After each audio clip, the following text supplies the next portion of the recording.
दीपावली पर राम की जगह क्यों होती है लक्ष्मी गणेश की पूजा, जानिए वजह। दीपावली का पर्व आदिकाल से मनाया जाता है। इसे संसार में खुशी का प्रतीक माना गया है। दीपावली के दिन अन्य कई इतिहास भी जुड़े।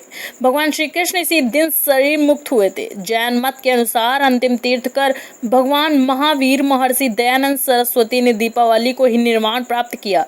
लेकिन हिंदुओं का मत है कि दीपावली के दिन राम जी के विजयी होकर अयोध्या लौटे थे। उनकी खुशी में घी के दीपक जलाए गए और खुशियां मनाई गईं। राम, सीता और लक्ष्मण की खुशी में दीपावली मनाई जाती है, तो इस दिन राम की पूजा क्यों नहीं की जाती? सिर्फ लक्ष्मी पुत्र गणेश, विष्णु पत्नी लक्ष्मी, सरस्वती का ही पूजन क्यों किया जाता है? आइए हम आपको बताते हैं कि इस रहस्य को। युगों पुरानी बात, जब समुद्र मंथन नहीं हुआ था, उस दौरान देवता और राक्षसों के बीच आए दिन युद्ध होते रहते थे। कभी देवता राक्षसों पर भारी पड़ते तो कभी राक्षस। एक बार देवता राक्षसों पर भारी पड़ रहे थे, जिसके कारण राक्षस पाताल लोक में भागकर छिप गए।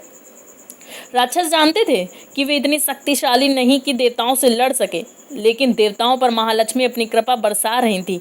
माँ लक्ष्मी अपने 8 रूपों के साथ इंद्रलोक में थी, जिसके कारण देवताओं में अहंकार भरा हुआ था। एक दिन दुर्वासा ऋषि शमामन की माला पहनकर स्वर्ग की तरफ जा रहे थे। अपने ऐरावत हाथी के साथ आते हुए दिखाई दिए।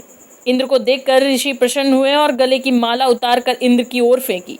लेकिन इंद्र मस्त थे। उन्होंने ऋषि को प्रणाम तो किया, लेकिन माला नहीं संभाल पाए और वह ऐरावत के सिर में डाल गई। हाथी को अपने सिर में कुछ होने का अनुभव हुआ और उसने तुरंत सिर हिला दिया था, जिससे माला जमीन पर गिर गई और पैरों से कुचल गई। यह देखकर वे क्रोधित हो गए। दुर्वासा ने इंद्र को श्राप देते हुए कहा कि जिस अहंकार में हो वह तेरे पास से तुरंत पाताल लोक चली जाएगी। श्राप के कारण लक्ष्मी स्वर्ग लोक छोड़कर पाताल लोक चली गई। वहीं लक्ष्मी के चले जाने से इंद्र व अन्य देवता कमजोर हो गए। राक्षसों ने माता लक्ष्मी को देखा तो वे बहुत प्रसन्न हुए। राक्षस बलशाली हो गए और इंद्रलोक पाने की जुगत भिड़ाने लगे। उधर लक्ष्मी के जाने के बाद में इंद्रदेव गुरु बृहस्पति और अन्य देवताओं के साथ ब्रह्मा जी के पास पहुंचे। ब्रह्मा जी ने लक्ष्मी को वापस बुलाने के लिए समुद्र मंथन की युक्ति बताई। बताया जाता है कि देवताओं और असुरों के बीच में समुद्र मंथन हुआ। वहीं हजारों साल चले इस मंथन में एक दिन महालक्ष्मी निकली। उस दिन कार्तिक कृष्ण पक्ष की अमावस्या थी। लक्ष्मी को पाकर देवता एक बार फिर से बलशाली हो गए। वहीं माता लक्ष्मी का समुद्र मंथन से आगमन हो रहा था। सभी देवता हाथ जोड़कर आराधना कर रहे थे।